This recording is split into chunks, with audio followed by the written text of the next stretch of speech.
El secreto del peregrino, de Peter Harris. 1. París, 1378.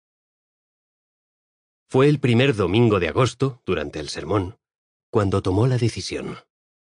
El sacerdote que oficiaba la misa había llegado a Saint-Jacques-la-Boucherie a principios de año, y hacía 2 semanas, desde que el anciano padre Jean-Baptiste llevaba postrado en la cama víctima de una dolencia gravísima, que se encargaba de la misa mayor de los domingos, la del mediodía.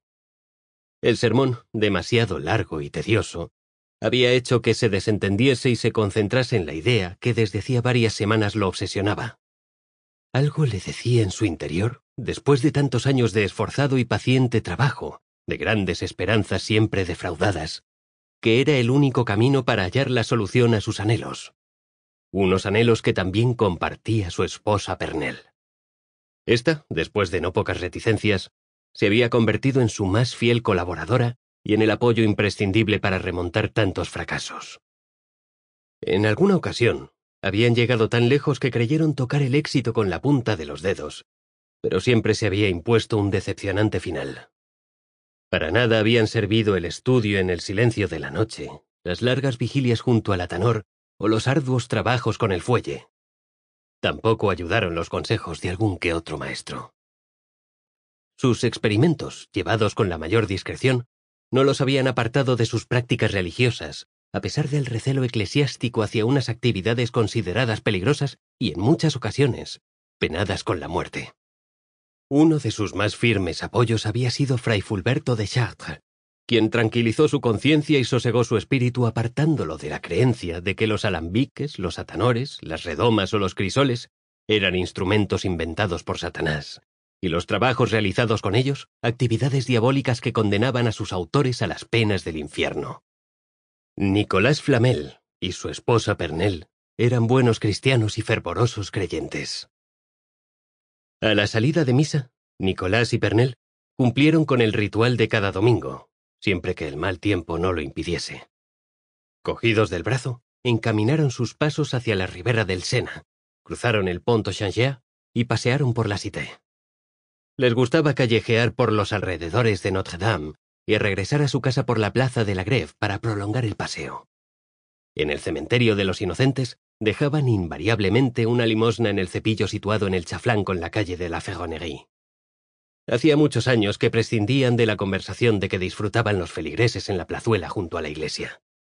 Esa actitud, unida a los rumores que circulaban acerca de ciertas prácticas a las que se dedicaba el matrimonio en el sótano de su casa, les había granjeado fama de gentes reservadas y de compañía poco recomendable.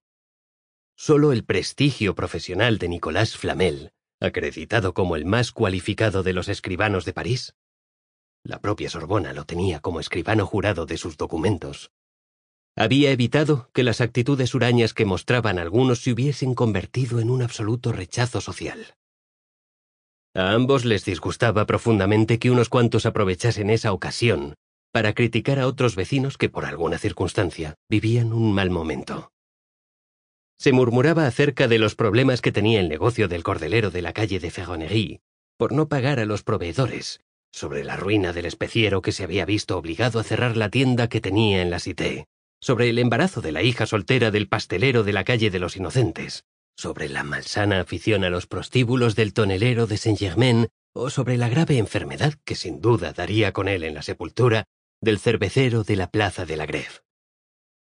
Como cada domingo, a la hora del almuerzo, eran 5 las personas a la mesa. Ese día, en casa de los Flamel, la servidumbre, 2 criadas que llevaban cerca de 20 años con ellos, y Menjean, el recadero que desde hacía poco tiempo estaba pendiente de las espaldas de su amo, compartía la mesa con los señores. A Jeannette se la consideraba un miembro más de la familia. Estaba al servicio de Pernelle desde el primer matrimonio de ésta, y había sido un paño de lágrimas para su señora en las 2 ocasiones en que se había quedado viuda, antes de contraer nupcias con el escribano Nicolas Flamel. Agnès estaba en la casa desde los 12 años, cuando fue recogida por el matrimonio. Debido a un incendio que arrasó una manzana de casas, se quedó sin padres y desamparada. Sample complete. Ready to continue?